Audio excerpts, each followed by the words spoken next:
Today, San Diego politicians, these people, I have to call them out. They are inept at everything. They have a homeless population that's skyrocketing. They've lost the Chargers. They don't fill potholes. They can't expand the convention center. The list goes on and on. Housing is not affordable. And if you missed our show from yesterday, download the iHeartRadio app and listen to it for free anytime, anywhere. All of these problems that local government officials should be actually solving and working on and making a priority. No, not Kevin Faulconer, not Todd Gloria, not Tony Atkins. No, they're panting in heat to try to remove a plaque from Horton Plaza. So there's a picture out there.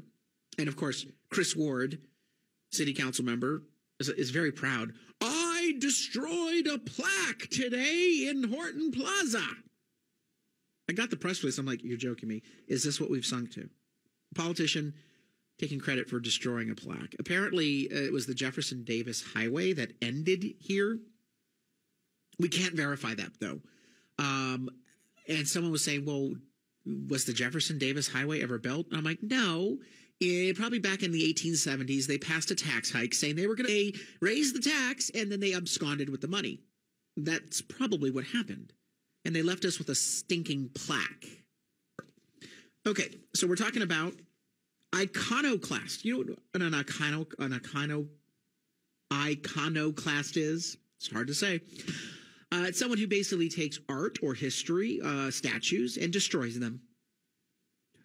ISIS loves iconoclasm. Iconoclasm.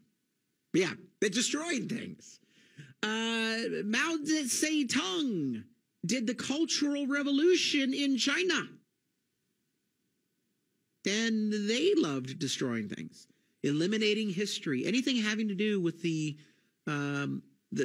great olds.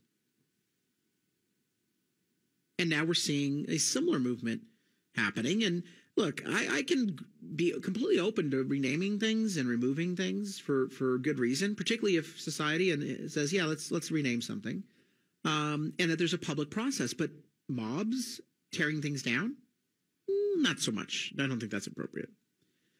It's happening here in San Diego. Jeff Schwilk is one of our activists in San Diego, and he's concerned about several targets out there. Jeff, thanks for stopping by. Oh, thanks, Carl. Thanks for having me. So we figured it out. If you want local politicians to act, like filling a pothole, removing a dead animal, getting rid of a homeless person who's loitering, just call them Robert E. Lee. And they apparently are motivated by that. So what are you seeing out there locally in San Diego that you're concerned about? Well, this made our radar this morning. This is outrageous. And just for your listeners that haven't had a chance to go online and look yet, I did a lot of research when I heard about this because I just couldn't believe that there was this huge symbol of racism and white supremacy right there at Horton Plaza. I thought, wow, how did I miss that all the times I've been there? So I know Abercrombie and Fitch is really objectionable. Well, yeah. Oh, you're meaning, there's something else besides A&F? Okay, well, what is it? This is what it actually is. I found it. There's a picture of it online. It is a tiny plaque, about 10 by 10 inches in size. And I'm going to read it to you so your listeners know exactly why the left had a meltdown this morning and declared San Diego a racist city that had to be purged of this.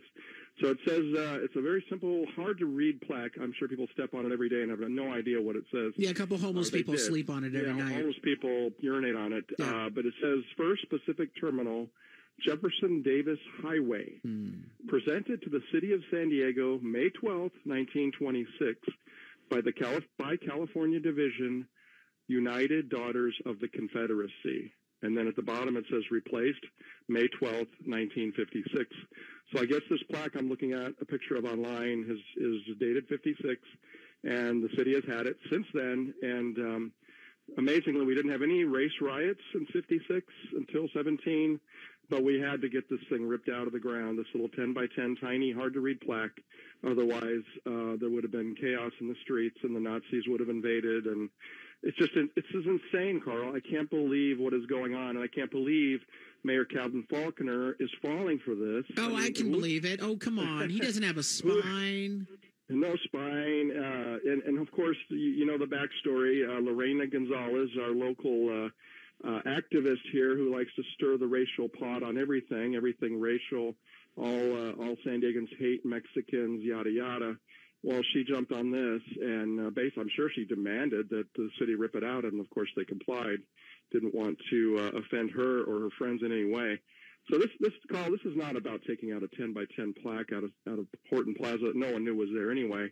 That talks about a highway, not a man, not a war, not slavery, not white supremacy. Now this is about erasing anything to do with American history, and they start with this. And next it will be anything to do with Thomas Jefferson, George Washington, because God forbid they owned a few slaves back in the day, back when everyone worldwide owned slaves.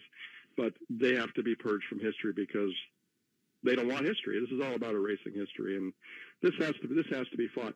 Meanwhile, Carl, this is very important to point out. 2 miles south of Horton Plaza, where this hugely offensive plaque was destroying the city unity, we have Chicano Park down there, 6 acres, and there are giant murals all over that park with Nazi symbols. You can look it up. You can go on our Facebook page. Well, they got a communist down there, Che Guevara. Che Guevara. I mean, they got a whole bunch of people who have killed people in their home countries. Fidel Castro, absolutely. Yeah. We have a Facebook page, The Real Chicano Park. Go look it up. We put all the pictures up there of all the murals. The media's not going to show that. Oh, come on. You wouldn't expect people to have the same standard, would you? Come on. Well, if we didn't have double standards, we wouldn't have standards at all. Look, I don't mind this plaque being removed. However, I mind it being removed with no notice and no public process. If our community decided we don't want the plaque anymore, through a hearing that would be held at City Council and a vote of our elected representatives, fine. That's just the way the process works. But for them just to say, "Oh, we have to do this right now. Oh my God, run down there with a crowbar," it's hysterical. What's next? I mean, this really is mob rule at this point. It's anarchy, and this is what the left wants, and we have to fight it. I've had a lot of people reply to me this morning after I sent out my email. Yeah. I mean, everybody's upset. Everyone's very mad, and they're most mad at Kevin Falconer for playing along with this crap. But I tell you, people have asked me, how can we get a hold of that plaque and make sure it gets back to whatever entity is still out there, Daughters of Confederacy or Daughters of the American Revolution, whatever entity wants it, or give it a proper home. It's probably not the best place to put it on the ground. This is in the ground. People walking on it in Horton Plaza. If this is truly a historical monument for a highway that apparently was never built. Well, no. Most highways in government are never built. They tax us for it, but then they turn around and they leave us with no transportation. We got a jet. Jeff, I appreciate it. Thanks for bringing this out into the public awareness. So where do you draw the line? And if we do decide to remove certain statues, plaques, etc., that may no longer reflect our value sets, shouldn't there be a public process? Or should we just let the vigilantes handle it for us?